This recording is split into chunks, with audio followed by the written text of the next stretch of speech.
बहुत बहुत धन्यवाद। सब लोग हाथ जोड़ें और मेरे पीछे बोलिए, हाथ जोड़ करके सब लोग मेरे पीछे बोलिए। ओम नमो भगवते वासुदेवाय। ओम नमो भगवते वासुदेवाय। ओम नमो भगवते वासुदेवाय।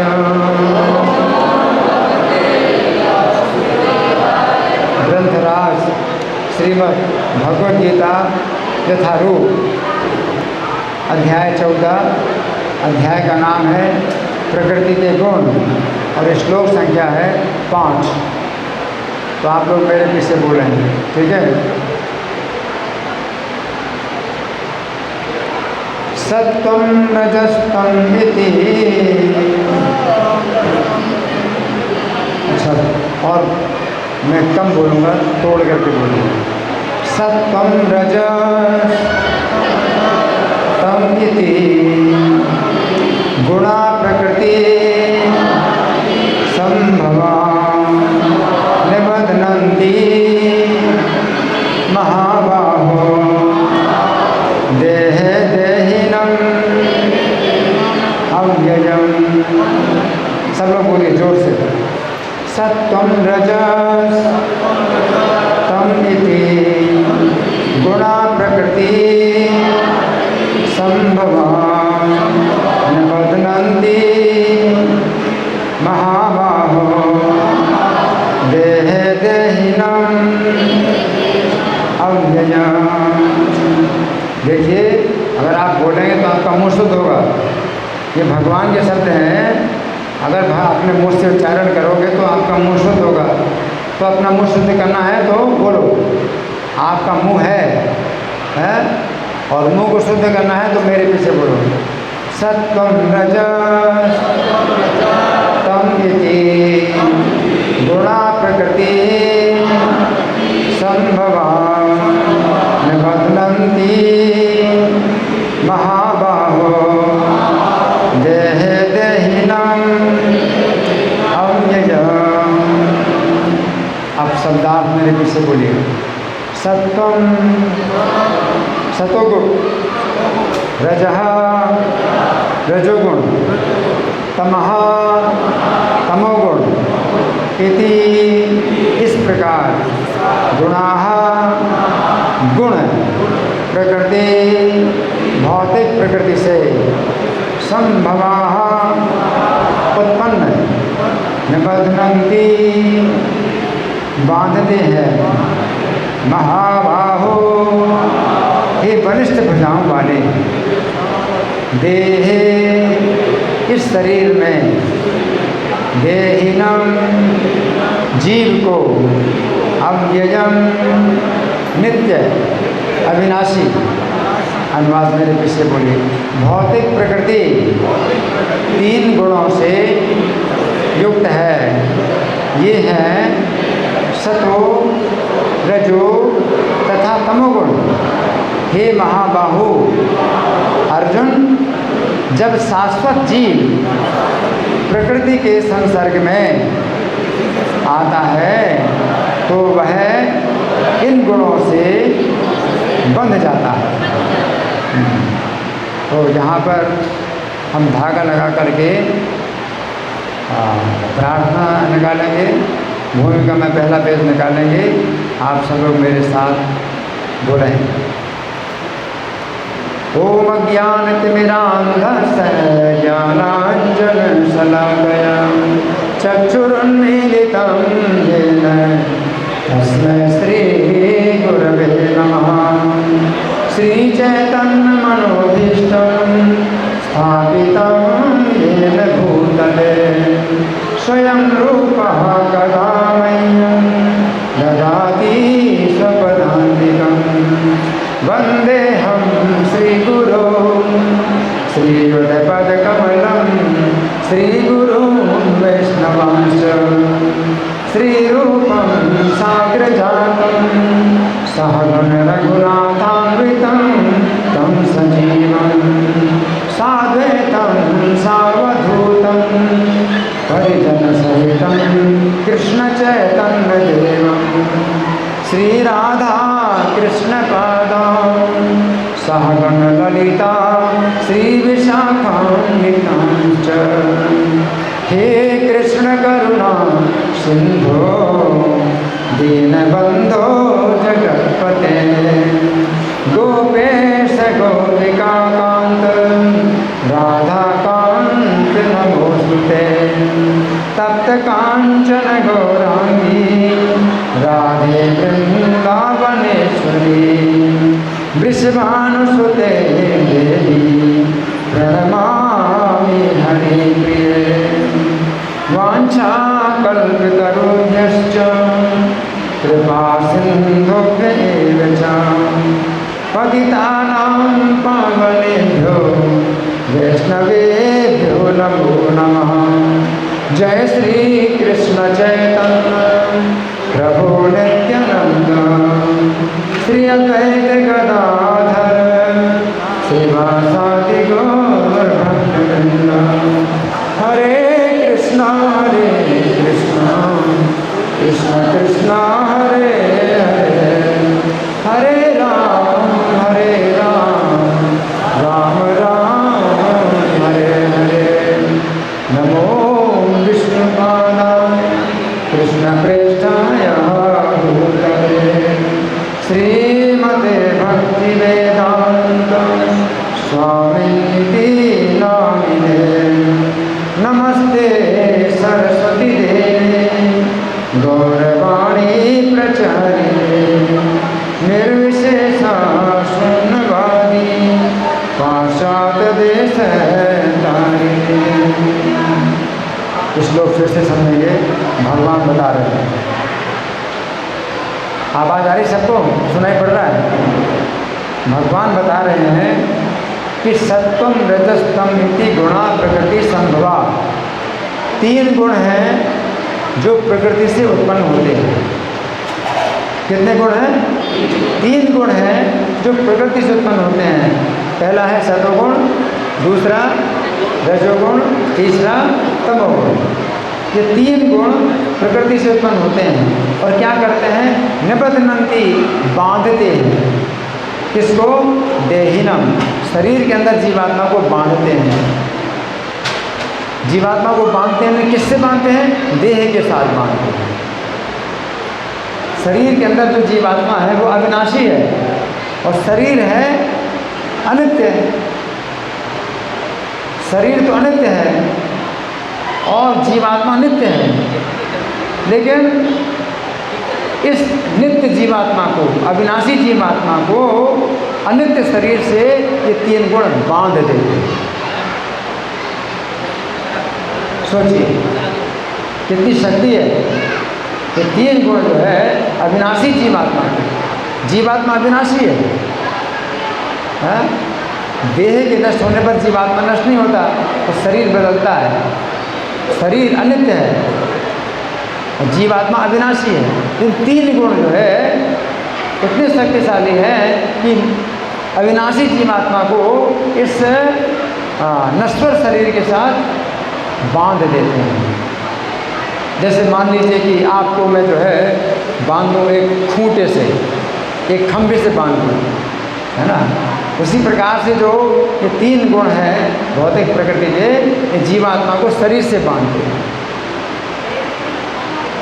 शरीर से बंध जाता है जीवात्मा। तो हम सुनेंगे अब प्रभुपाद तात्पर्य में क्या लिखते हैं। श्रील प्रभुपाद की जय। दिव्य होने के कारण जीव को इस भौतिक प्रकृति से कुछ भी लेना देना नहीं, फिर भी भौतिक जगत द्वारा बद्ध हो जाने के कारण वो प्रकृति के 3 गुणों के जादू के वशीभूत होकर कार्य करता है। यहाँ प्रभुपाद क्या बता रहे हैं? जो अविनाशी जीवात्मा है वो फिर क्या करता है? प्रकृति के 3 गुणों के बंधा हुआ वो कार्य करता है। जीवात्मा जो है भौतिक प्रकृति के 3 गुणों से बंधा हुआ कार्य करता है। जो सतोगुण है उसको सतोगुण से बांधता है। रजोगुण है तो वो रजोगुण से बांधता है, तमोगुण है तो जीवात्मा को तमोगुण से बांधता है, और जीवात्मा बंधा हुआ है। इस प्रकार से वो जो है कार्य करता है। कभी कभी कठपुतली का उदाहरण दिया जाता है। कठपुतली है ना, तो कठपुतली जो है 3 धागे से बंधी होती है। कठपुतली 3 धागों से बंधी होती है, और वे 3 धागे ही जो है कठपुतली को काम कराते हैं। उसको कभी खड़ा कर देते हैं, कभी बैठा देते हैं। कठपुतली जो है 3 गुणों के कारण ही जो है कार्य करती है।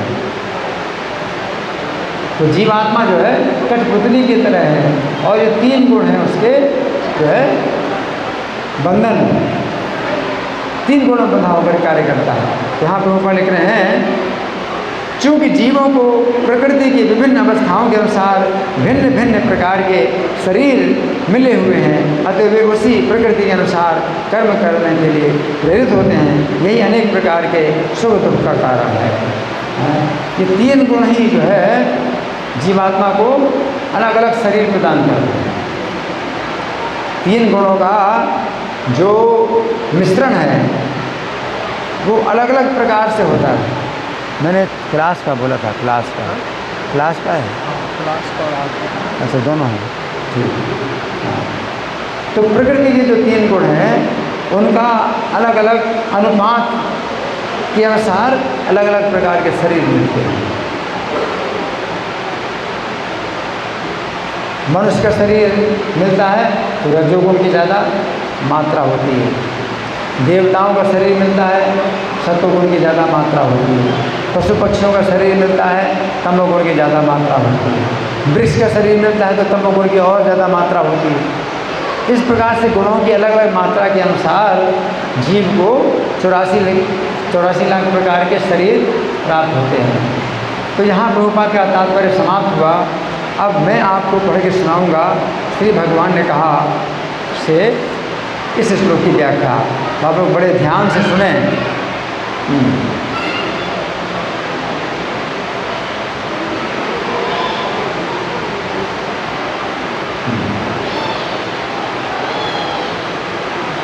भगवान कह रहे हैं कि सतोगुण, रजोगुण, तमोगुण, ये 3 गुण प्रकृति से उत्पन्न होते हैं।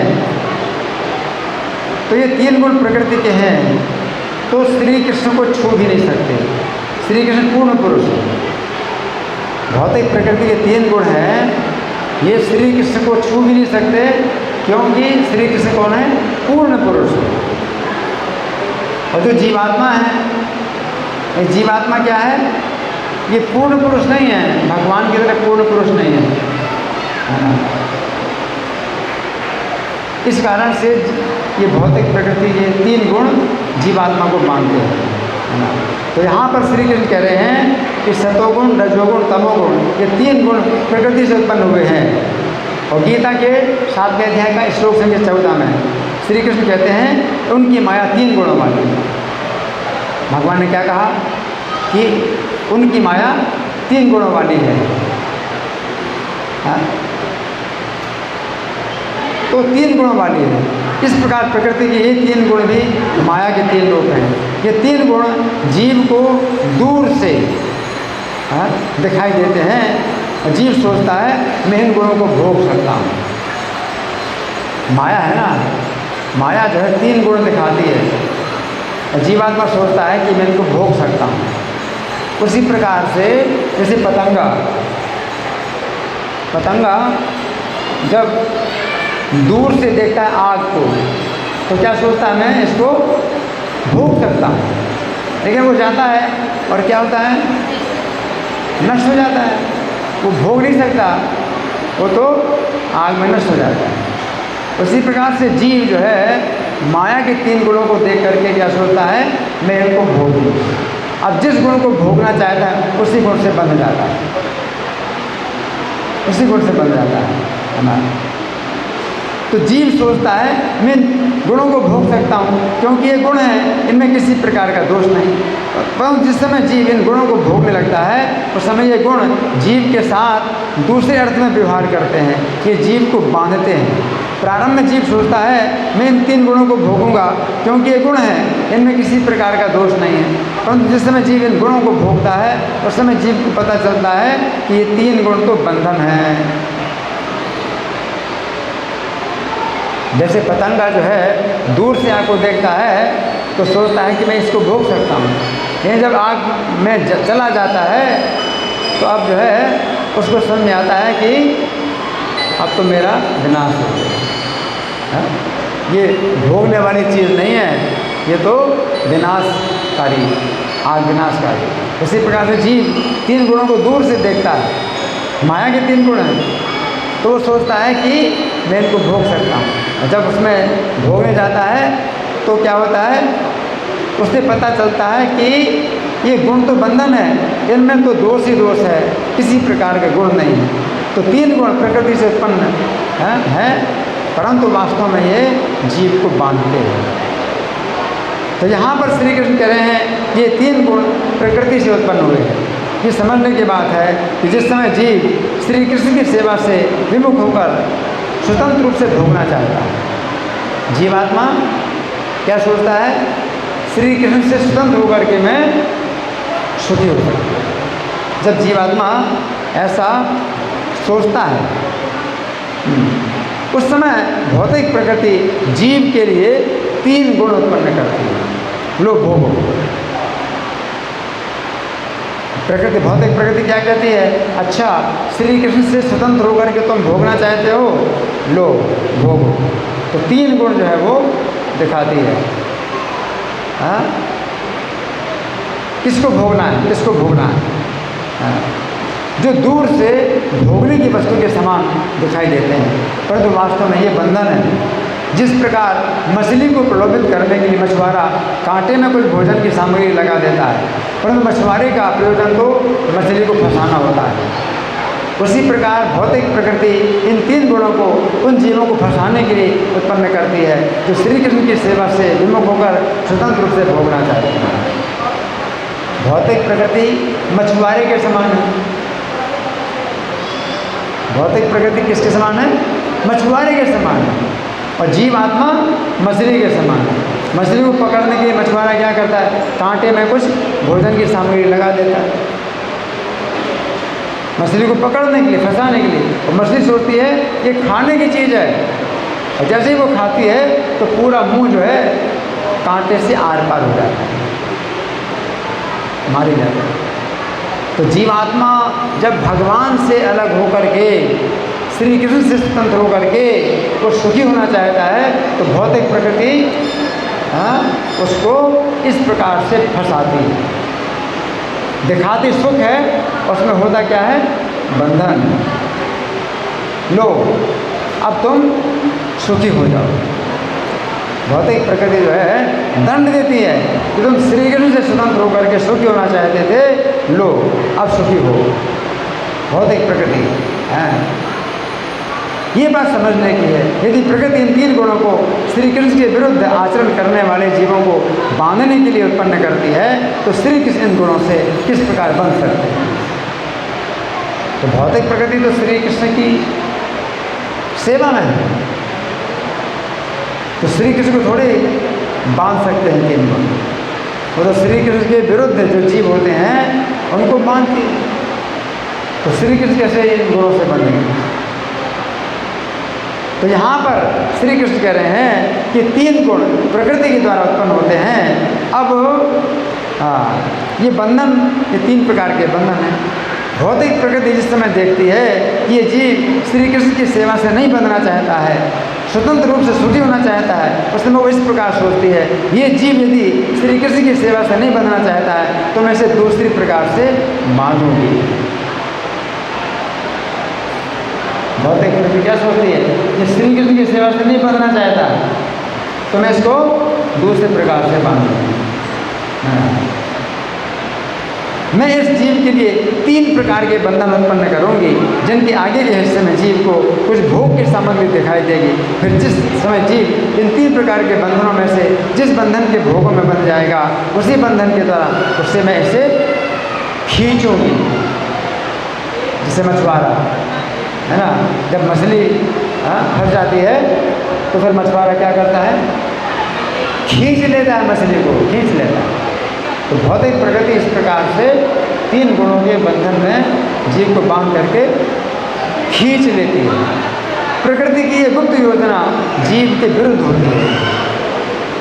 प्रकृति की गुप्त योजना जीव के विरुद्ध होती है। मछुआरा तो मछलियों को फंसाने के लिए एक ही प्रकार का बंधन उत्पन्न करता है, परंतु भौतिक प्रकृति विभिन्न जीवों को फंसाने के लिए 3 प्रकार के बंधन उत्पन्न करती है। मछुआरा तो एक ही प्रकार का बंधन है, भौतिक प्रकृति 3 प्रकार के बंधन है। जीव जिस प्रकार के बंधन को भोगना चाहता है, उसी प्रकार का बंधन उसे अपनी दिशा में खींचता है। उस समय जीव का कोई बस नहीं चलता।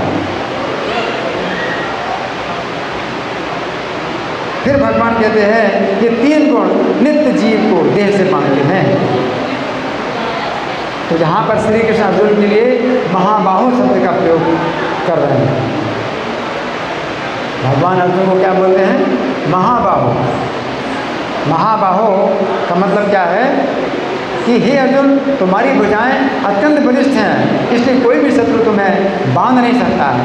परंतु यदि तुम मेरी शरण नहीं लोगे तो प्रकृति के गुण तुम्हें बलपूर्वक इस अनित्य शरीर से बांध देंगे। आपकी चाहे जितनी बलिष्ठ भुजाएं बलिष्ठ हों, और कृष्ण के सेवा से नहीं बंधोगे तो प्रकृति के गुणों से बंद होगी। आपकी चाहे जितनी बड़ी भुजाएं हो, उससे कुछ फायदा नहीं। तो यहाँ पर श्री कृष्ण कह रहे हैं कि प्रकृति के 3 गुण जीवात्मा को शरीर से बांधते हैं। भागवत 2:5-18 के तात्पर्य में श्रील प्रभुपाद लिखते हैं, परमेश्वर कुछ बहिरंग शक्ति के स्वामी हैं, जो सत्वगुण, रजोगुण, तमोगुण इन 3 गुणों द्वारा प्रकट होती है।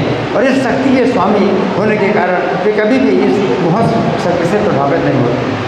तो भौतिक प्रकृति भगवान की शक्ति है, तो भगवान थोड़ी बंधेंगे उससे। आप समझ रहे हैं, भौतिक प्रकृति भगवान की शक्ति है, तो भगवान थोड़ी उससे बंधेंगे। किंतु जीव ऐसे गुणों से या तो प्रभावित रहते हैं या उनकी इससे प्रभावित होने की संभावना बनी रहती है। भगवान और जीव में यही प्रमुख अंतर है। यद्यपि जीव भगवान से गुणों में एक है, किंतु जीवात्मा इन गुणों द्वारा प्रभावित होते रहते हैं। ये भौतिक गुण भगवान की बहिरंग शक्ति से उत्पन्न होने के कारण भगवान से संबंधित होते हैं। परमेश्वर भौतिक शक्ति के नियामक हैं, किंतु सारे जीव जो भौतिक जगत में फंसे हुए हैं, वे ना तो स्वामी हैं ना नियामक हैं। भगवान क्या है, स्वामी है। ये ऐसी शक्ति द्वारा नियंत्रित होते हैं कि उसके अधीन हो जाते हैं। तो यहाँ पर श्री कृष्ण कह रहे हैं कि प्रकृति के ये गुण अविनाशी जीव को अन्य शरीर से बांध देते हैं। इसका अर्थ है कि इन गुणों के बंधन में जीव अपनी पहचान इस अन्य शरीर से करता है। आप नित्य जीवात्मा हैं, नित्य। आप कभी नष्ट नहीं होते, ना आपका जन्म होता है ना मरण होता है, और शरीर बनता और बिगड़ता है। लेकिन प्रकृति के 3 गुण आपको इस शरीर से बांधे हुए हैं, इसलिए आप अपने को शरीर समझ रहे हैं, अपनी पहचान शरीर से कर रहे हैं। आप सभी लोग अपनी पहचान शरीर से कर रहे हैं। ये माता जी हैं, है ना, तो उनसे कहोगे आप कौन हैं, तो कहें कि मैं एक स्त्री हूँ, मेरा ये नाम है। लेकिन ये तो शरीर स्त्री का है। जीवात्मा तो नित्य अविनाशी है। अपने को स्त्री समझ रहे हैं, शरीर समझ रहे हैं, है ना। तो ये अपने को शरीर समझ रहे हैं। इनसे कहेंगे तो अपना नाम बताएंगे, मैं ये पुरुष हूँ, जवान है, अपने को जवान समझेंगे। फिर 10 साल बाद बूढ़े हो जाएंगे तो अपने को बूढ़े समझेंगे। जबकि जीवात्मा कभी बूढ़ा नहीं होता, शरीर बूढ़ा होता है, लेकिन अपने को शरीर समझ रहे, इसलिए अपने को कहते हैं आप मैं तो बूढ़ा हूँ, मैं तो बूढ़ा हो गया। तो अपने को शरीर समझ रहे हैं। क्यों? क्योंकि प्रकृति के 3 गुण हैं वो आपको शरीर से बांध रहे हैं। इस शरीर में जन्म मरण का कष्ट है। इस शरीर में जीवात्मा को कष्ट मिलता है, काय का? जन्म का कष्ट। जीवात्मा का जन्म नहीं होता, शरीर का जन्म होता है। लेकिन कष्ट किसको मिलता है? जीवात्मा। इस शरीर का मरण होता है, जीवात्मा का मरण नहीं होता। लेकिन मरण का कष्ट किसको मिलता है? जीवात्मा को। वृद्धावस्था, बीमारी, ये सब कष्ट है।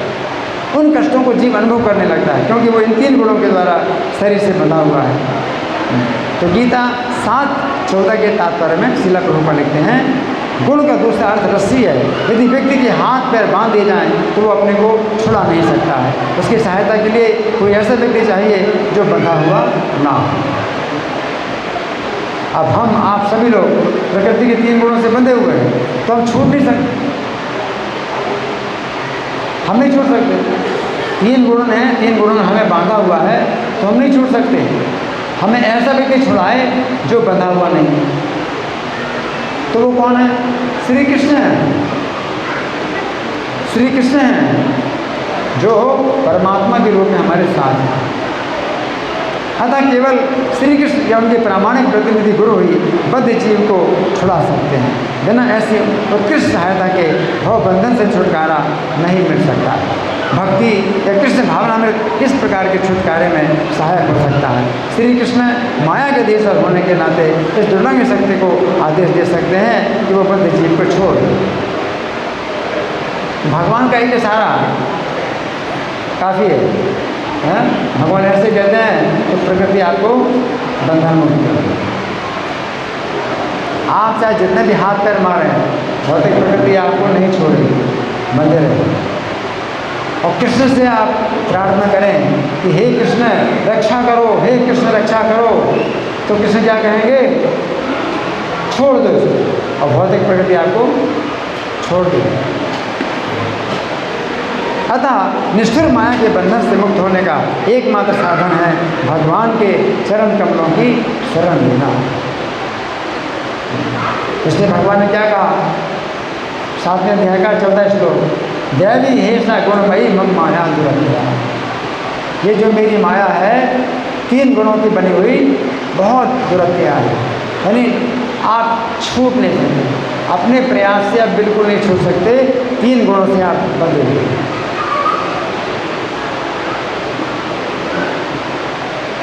मामे वे प्रपद्यन्ते माया में ताम करें। केवल मेरी शरण में जो आए वो छूटेगी माया।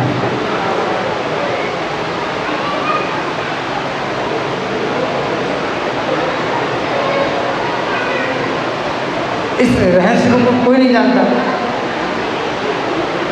हम हरे कृष्ण मंत्र का जाप करते हैं, हरे कृष्णा कृष्णा कृष्णा हरे हरे, हरे राम राम राम हरे हरे। 16 नाम का मंत्र है। आप ना भी जाने कि इससे क्या होता है। आपसे मैंने कहा कि आप जप किया करो हरे कृष्ण मंत्र का, तो आपने मान लिया, ठीक है हम जप करें। आपको कुछ पता नहीं कि क्यों आप जप कर रहे हैं, आप क्यों जप कर रहे हैं। मैंने कहा इसलिए आप जप कर रहे हैं। इसमें भी बड़ी शक्ति है, इसमें भी बड़ी शक्ति है। क्योंकि स्विच है, अगर स्विच आपने दबाया तो काम तो करेगा ही, चाहे आप जानो या ना जानो। कोई स्विच आपने दबाया, लाइट का स्विच दबा दिया आपने, चाहे जान के दबाया अनजान में, तो लाइट जलेगी। हरे कृष्ण मंत्र है ये उसी लाइट का स्विच है। तो भौतिक प्रकृति के बंधन से आप जो है छूटते हैं, आप जाने या ना जाने। अब कोई कहता नहीं श्रद्धा होनी चाहिए। इसमें श्रद्धा की क्या आवश्यकता है? जब अगर आपने बटन दबा दिया लाइट का, तो उसमें श्रद्धा हो या ना हो उससे क्या फ़र्क पड़ता है? आपने लाइट का बटन दबाया तो लाइट जलेगी। आप कहेंगे अरे ये क्या हो गया, फिर आपको पता था अरे ये बटन मैंने दबाया था। ओहो, तो ये थोड़ी कि आपके मानने से होता है, नहीं मानने से कुछ नहीं। लोग कहते हैं ना मानो तो है, ना मानो तो कुछ नहीं। ऐसा कुछ नहीं है। लाइट का बटन आपने दबाया तो आपके मानने ना मानने से कुछ नहीं, लाइट जलेगी। उसी प्रकार से हरे कृष्ण मंत्र की शक्ति है, भगवान के नाम की शक्ति है। इसलिए हम नाम हर व्यक्ति को देते हैं, आप समझो ना समझो, हैं, आपको अच्छा लगे या बुरा लगे, इससे भी कोई फर्क नहीं पड़ता। जैसे बटन आप दबाते हैं, आपको अच्छा नहीं लगता, लेकिन बटन फिर भी दबा दिया तो फिर अच्छा लगे, तो लाइट का बटन है। इसलिए हरे कृष्ण मंत्र में ऐसा भी कुछ नहीं है अच्छा लगता है अच्छा नहीं लगता है, इसका कोई अर्थ नहीं है, आप जप करो। इसलिए हर व्यक्ति को हम कहते हैं कि जप करो, जप करो, जपा कर जपा कर जपा कर जपा कर, हरे कृष्ण कृष्ण कृष्ण हरे हरे, हरे राम राम राम हरे हरे।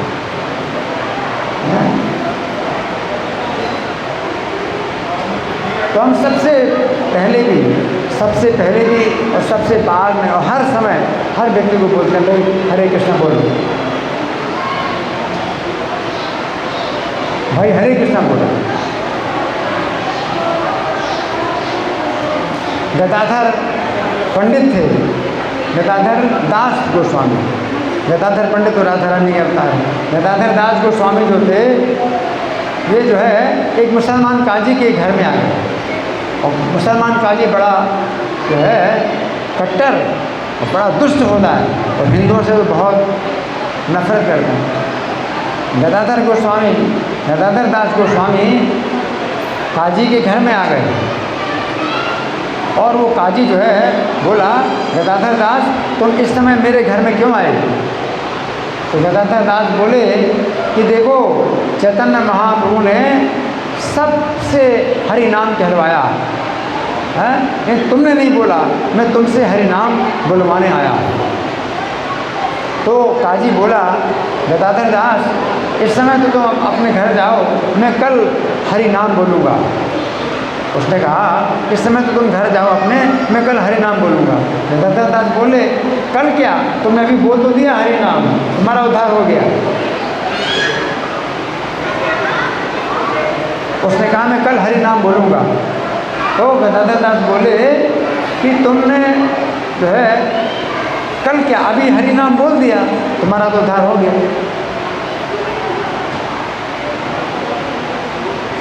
ऐसे जो शुद्ध भक्त होते हैं तो उनकी शक्ति से जो है बड़ा से बड़ा जो पतित है, पापी है, उसका भी जो है क्या होता है, लाइट जल जाती है, उसके जीवन में लाइट जल जाती है।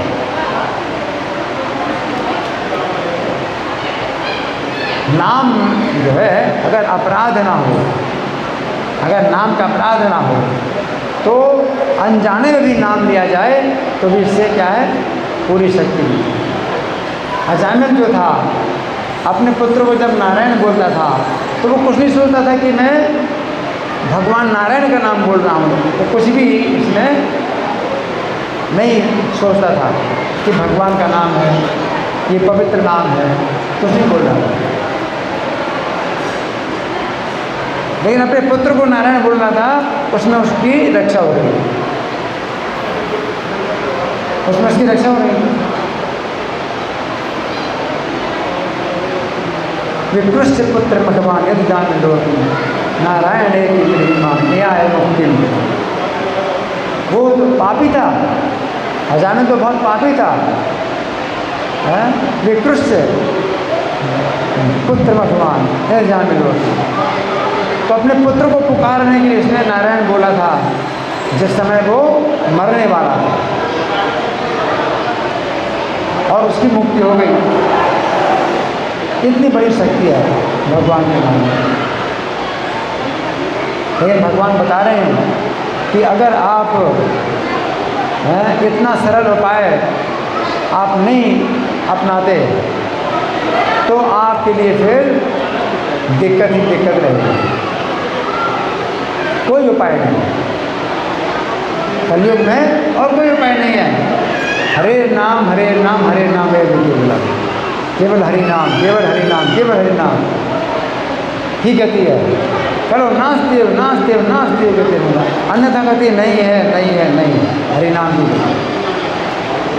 अच्छा लगे अच्छा ना लगे, हरि नाम करो, हरि नाम करो, अच्छा लगे अच्छा ना लगे, करो हरि नाम। और कोई गति है ही नहीं। कोई तपस्या नहीं कर सकते, कोई हवन यज्ञ नहीं कर सकते, कोई दान नहीं दे सकते, कोई व्रत नहीं कर सकते, कोई व्रत तीर्थ उपवास कुछ नहीं कर सकते, सिवा हरिनाम। और ये जो है ये संकीर्तन आंदोलन, चैतन्य महाप्रभु संकीर्तन आंदोलन जो प्रारंभ किया है, ये फैलता जा रहा है। क्यों फैलता जा रहा है? क्योंकि सरल है, बहुत सरल है। इसमें आपको जो है ये कुछ नहीं बोला जाता कि आप पवित्र हैं या पवित्र नहीं हैं।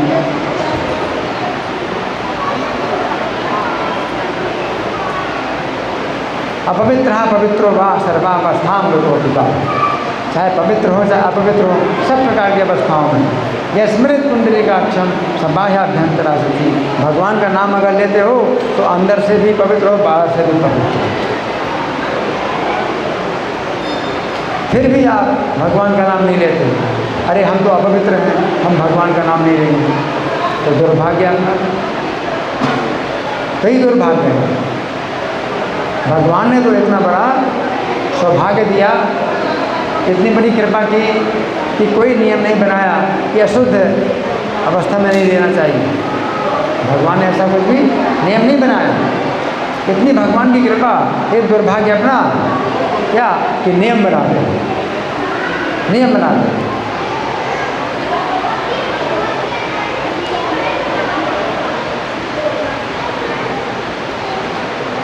तो आज का जो श्लोक है इसमें भगवान यही बताते हैं कि जो है चाहे आप कितने भी बलशाली हो और खूब दंड बैठक करते हो, है ना, और बड़े भैया जो है अपनी भुजाएं जो है बलिष्ठ बनाई हैं, इन तीन गुण जब आपको बांधते हैं तो आप कुछ भी नहीं कर सकते, कुछ नहीं कर सकते सिवा हरि नाम और कुछ नहीं कर सकते। श्रीमन नाम प्रोच नारायणाख्यम तेन प्राप्तवांछितम पापम।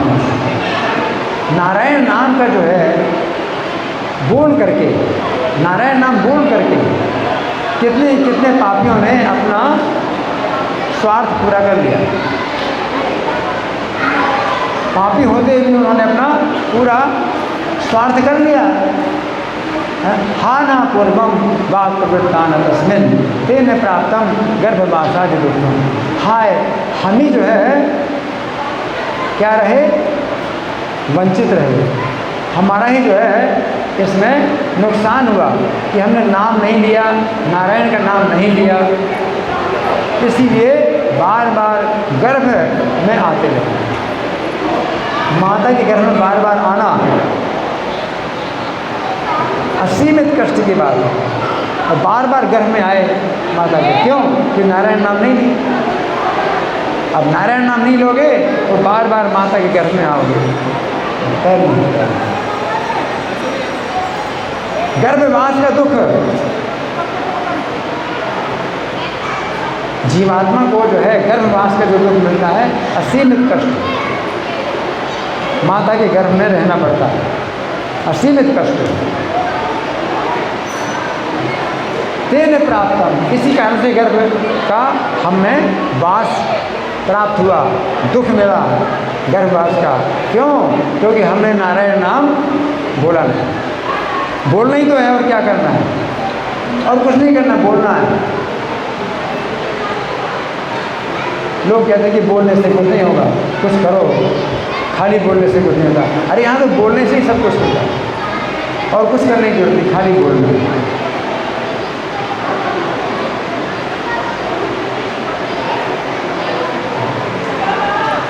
एक नियम बना लो, 10 मिनट के लिए हरे कृष्ण मंत्र का जाप करेंगे, एक माला जप करेंगे, कुछ बंधन बना लो।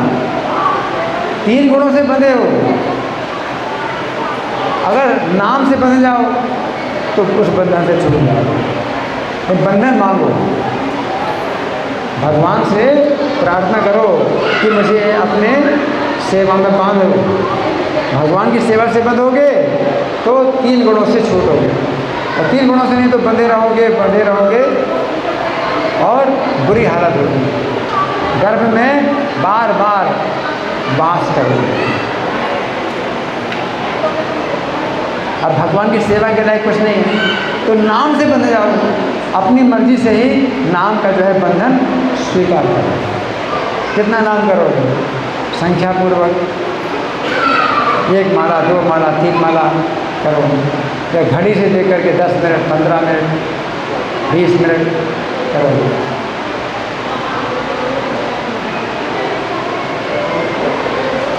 बंधन मांगो।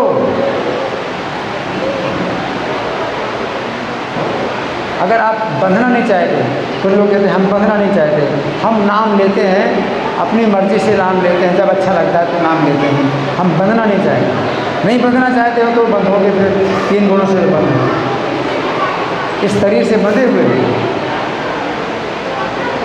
शरीर में कष्ट होता है तो आपको महसूस होता है, जबकि शरीर से आप अलग हैं। शरीर से बंधे हैं तो शरीर का जो कष्ट है वो आपको महसूस होता है।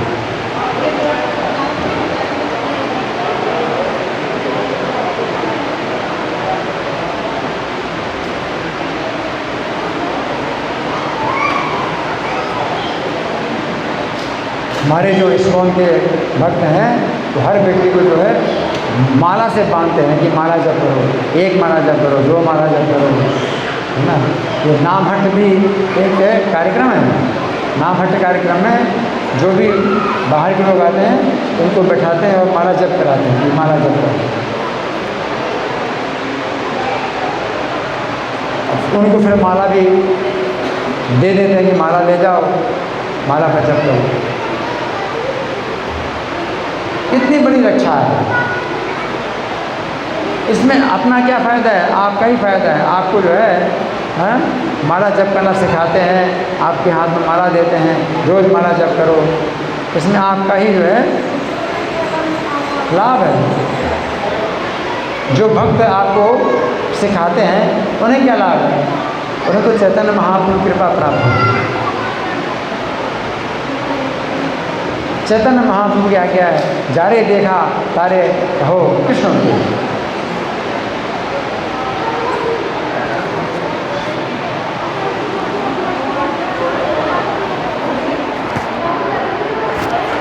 चैतन्य महाप्रभु की आज्ञा है, जारे देखा तारे कहो कृष्ण के। जिसको देखते उसको कृष्ण का उपदेश करो। और कृष्ण का उपदेश क्या है? हरि नाम।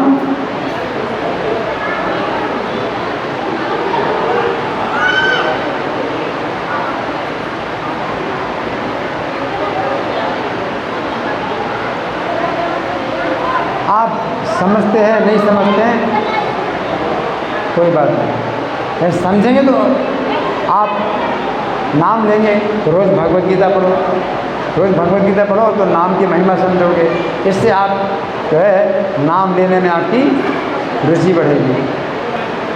इसलिए रोज़ भगवत गीता पढ़ो और माला पर जप करो। अगर भगवत गीता नहीं पढ़ सकते, चैनल में हमारे प्रवचन, आप चैनल ले लो हमारी, उसमें प्रवचन सुनो। और प्रवचन सुन सकते हो तो काम करते करते भी सुन सकते हो। उसमें आपको कोई काम बंद नहीं करना है, अपने काम करते रहो, कान में लगा लो, प्रवचन सुनते रहो। उससे क्या है? आपकी नाम में आपकी जो है रुचि बढ़ेगी, नाम के प्रति आपकी श्रद्धा बढ़ेगी।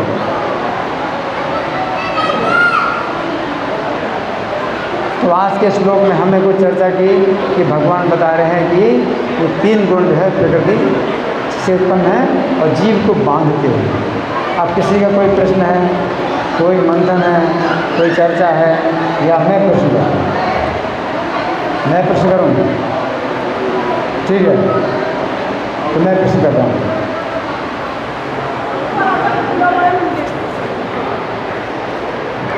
तो आज के श्लोक में भगवान कह रहे हैं कि प्रकृति से ये 3 गुण उत्पन्न हुए। कौन कौन से 3 गुण? कौन बताए?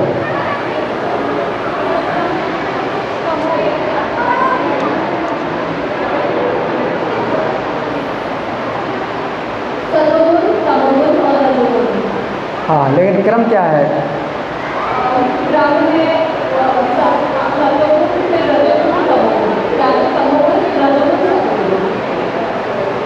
इसमें भगवान ने जो बताया है सतोगुण, रजोगुण, तमोगुण। पहला सतोगुण, दूसरा रजोगुण, तीसरा तमोगुण। ठीक है, तो 3 गुण हैं, ये प्रकृति से उत्पन्न है। क्या करते हैं? कौन बताएगा? ये 3 गुण जो प्रकृति से उत्पन्न है, ये क्या करते हैं? इनका क्या कार्य है? कौन बताएगा?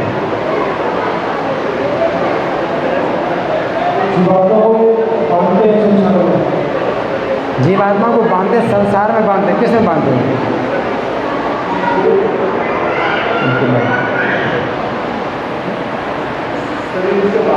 शरीर से बांधते हैं। आप शरीर में हैं, आप शरीर में हैं, तो जैसे आप कमरे में हैं, कमरे में हैं तो आप तो समझते नहीं मैं कमरे में हूँ, मैं कमरा नहीं हूँ। ठीक है ना? उसी प्रकार से आप शरीर में हैं तो आपको जो है समझना चाहिए कि मैं शरीर नहीं हूँ, मैं शरीर में हूँ। लेकिन ये 3 गुण जो है जब जीवात्मा को शरीर से बांध देते हैं तो वो फिर वो क्या सोचता है? मैं शरीर हूँ। अंतर समझ गए? 3 गुण ऐसे बांध देते हैं कि वो अपनी पहचान शरीर से करने लगता है। जैसे आप घर में हैं, आपका घर मकान इतना बड़ा घर मकान है, आप रहते हो तो कभी सोचते हो कि मैं घर हूँ? घर, अपने को घर तो नहीं समझते आप, है ना? उसी प्रकार से शरीर के अंदर आप जीवात्मा हैं तो आपको जो है ये बात कैसे आ गई? अपने को शरीर समझ रहे कि मैं शरीर हूँ। ये 3 गुण में बांधा हुआ है आप। अब 3 गुण बांधते हैं और तो भौतिक प्रकृति जो है ये 3 गुण उत्पन्न करती है जीवात्मा को बांधने के लिए। अब कैसे जीवात्मा को बांधती है 3 गुण, इनका जो है कुछ विस्तार से वर्णन हुआ। इसका क्या, कैसे जीवात्मा को बांधती है? जैसे मछली है ना, तो मछली को फंसाने के लिए मछुआरा क्या करता है? जाल, नहीं जाल भी होता है लेकिन साथ साथ दूसरा भी, हाँ उसे क्या बोलते हैं? हाँ, कांटे में जो है कुछ भोजन की सामग्री लगा देता है ना? तो मछली को फंसाने के लिए जैसे मछुआरा कांटे में भोजन की सामग्री लगा देता है, उसी प्रकार से भौतिक प्रकृति 3 गुणों में कुछ भोग की सामग्री शुरू में लगा देती है। तो जीवात्मा दूर से देखता है तो अपनी भोग देखता है कि इसमें तो मुझे सुख मिलेगा, और वो जाता है उसको भोगता है, और जैसे भोगता है वैसे उसमें बंध जाता है, फंस जाता है। जैसे मछली तो भोजन की सामग्री देखती है, उसको कांटा नहीं दिखाई पड़ता, भोजन की सामग्री दिखाई पड़ती है, और जैसे खाती है तो पूरा मुंह कांटे से आर पार हो जाता है। उसी प्रकार से 3 गुण, भौतिक प्रकृति जो है 3 गुणों में कुछ भोग की सामग्री दिखाती है, और वो जो है जीवात्मा जब भोगता है तो उसमें बन जाता है, उसी गुण में बन जाता है। इस प्रकार से, और ये भौतिक प्रकृति जीवात्मा को इस प्रकार से क्यों फंसाती है? इसका क्या उत्तर है? भौतिक प्रकृति जीवात्मा को इस प्रकार क्यों फंसाती है? इसका क्या उत्तर है? हाँ, तो जीवात्मा जो है भगवान की सेवा नहीं करता तो हाँ, भौतिक प्रकृति देखती है ये जीव जो है भगवान की सेवा से बंधना नहीं चाहता है, मैं इसको अपने से बांधूँ, अपने गुण से बांधूँ। इस प्रकार से जीव प्रकृति जो है आपको बांधती है। अब इन 3 गुणों से मुक्त होने का उपाय क्या है? अब क्या उपाय है? हरिनाम। हाँ, हरिनाम है, लेकिन क्यों? अगर मतलब और इसको कारण समझा जाए तो क्या उपाय है? भगवान ने क्या बताया है? शरण, भगवान की शरण लें। हम भगवान से बोलते हैं, हम भगवान से प्रार्थना करते हैं मुझे अपनी सेवा में लगाओ। तो हमने भगवान की सेवा छोड़ी तो प्रकृति ने हमको 3 गुणों से बांधा हुआ है। अब हम भगवान से कहते हैं हमें सेवा में बांधो, मुझे अपनी सेवा में लगाओ, मुझे अपनी सेवा से बांधो। तो भौतिक प्रकृति फिर जब देखेगी कि ये भगवान की सेवा से बनाना चाहता है तो छोड़। अब अगर आप भगवान से सेवा नहीं मांग सकते तो हरि नाम आप लेते हैं तो भी भगवान की सेवा हो जाती है। आपके मन में अभी ऐसी भावना भी नहीं है कि मैं भगवान की सेवा करूं, तो भी आप नाम लीजिए तो वही भगवान की सेवा हो जाएगी। और जो है प्रकृति का जो गुण है ढीला पड़ जाएगा। अभी आप छोड़ेंगे नहीं, तो जब तक पूरी तरह से भगवान की सेवा में नहीं रखते तो आप 3 गुणों से छूटेंगे नहीं, लेकिन फिर भी कुछ ढीला हो जाएगा बंधन, उसमें बड़ी राहत है। कुछ ढीला हो जाएगा बंधन तो उसमें बड़ी राहत है। तो नाम के द्वारा आपको राहत मिलती है। धन्यवाद। ग्रंथराज श्रीमद् भगवद गीता की जय। श्रील प्रभुपाद की जय। हरे कृष्णा।